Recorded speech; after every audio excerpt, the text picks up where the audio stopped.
Okay. At this point, I don't know. I still think McCarthy is going to be Speaker. And I've always thought that. A lot of other people have thought all along it wasn't going to be him. If you get 91% again and again and again, who's going to get 100% if it's not him? Well, Joe, first, good morning and Happy New Year. I think that we're coming to a real inflection point here after this week's events. McCarthy's team have been negotiating with a number of the objectors to see if they can reach some sort of deal.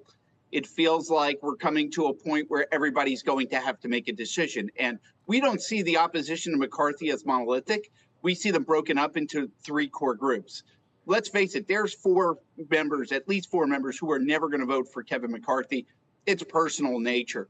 But there are two other parts of that group that are probably gettable. And one of them is very focused on budget reform. So they're trying to create a better process so that there's not 4,000-page omnibuses delivered to Congress and told you have 3 days to vote on this, which happened in December. They're trying to create a better process. And you can see if there's a room for negotiation on something like that. I think that's what they're trying to get to.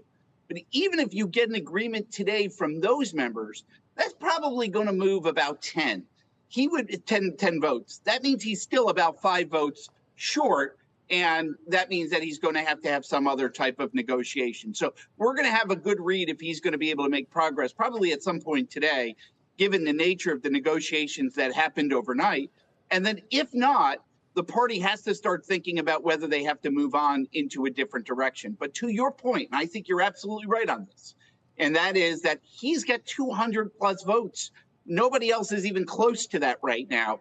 And he is really the one that has the most support in the caucus. And as long as that's true, he will still be the favorite to kind of come into this and be able to work out some sort of deal and negotiation. The conservatives have to figure out whether they're ready to cut a deal or not.